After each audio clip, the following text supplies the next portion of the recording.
దేవుని యొక్క వాగ్దాన వచనాలు మనం విందాం.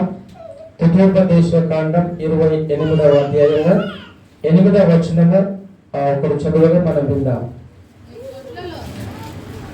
నీ కొట్లలోనూ నీవు చేయు ప్రయత్నములన్నిటిలోనూ నీకు దీవెన కలుగునట్లు యెహోవా ఆజ్ఞాపించును. నీ దేవుడైన యెహోవా నీకిచ్చుచున్న దేశములో ఆయన నిన్ను ఆశీర్వదించును. ఆమేన్.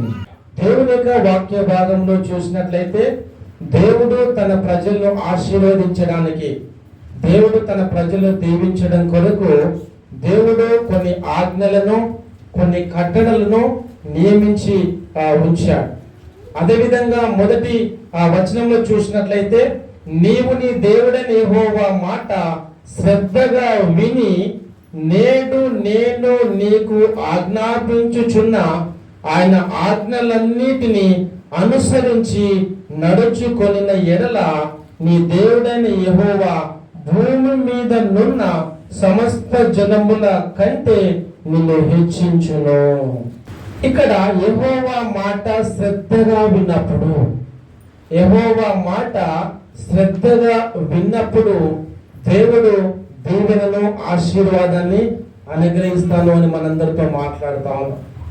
ఇక్కడ ద్వితీయోపదేశ కాండం 28వ అధ్యాయము 8వ వచనంలో చూసినట్లయితే నీ కొట్లలోను నీవు చేయు ప్రయత్నములన్నిటిలోనూ నీకు దీవెన కలుగునట్లు యెహోవా ఆజ్ఞాపించును.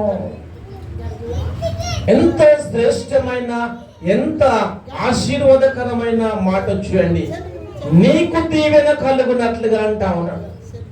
నీ కొట్లలోనూ నీవు చేయు ప్రతి ప్రయత్నములన్నిట్లోనూ నీకు దీవెన కలుగునట్లుగా. మనము దీవెన కలగాలంటే యెహోవా మనల్ని ఏం చేయాలంటే సెలవియాలి.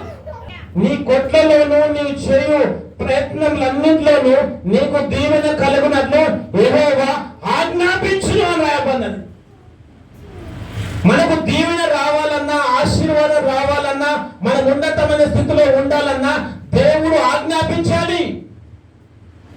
దేవుని యొక్క నోట నుండి నీవు ఆశీర్వదించబడును గాక, నువ్వు దీవించబడును గాక అని దేవుని నుంచి వచ్చిన మాట నీకు వచ్చింది అంటే నీకు దీవెన, ఆశీర్వాదం అనేది అభివృద్ధి చెందుతూనే ఉంటుంది.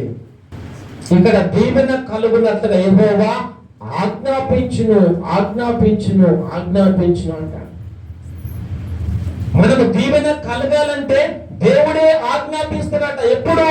ఆయన మాట శ్రద్ధగా విన్నప్పుడు, ఆయన ఆజ్ఞను మనం అనుసరించినప్పుడు, మన కొట్లలో మనం చేసే ప్రతి ప్రయత్నంలన్నిట్లో మనకు దీవెన కలిగినట్లుగా దేవుడు ఆజ్ఞాపిస్తాడు అని ప్రభు రోజు మనందరితో మాట్లాడుతుంటుండగా మనం ఆయన ఆ మాట వింటూ ఆయన కట్టడలు అనుసరిస్తూ మనం ముందుకు పోయినప్పుడు దేవుడు ఖచ్చితంగా ఆ దీవెన కలిగినట్లుగా నేను ఆశీర్వదిస్తానని ప్రభు మనందరితో మాట్లాడుతుండగా మనం ప్రార్థన చేద్దాం. ప్రేమగల దేవా మీకు వందనాలు.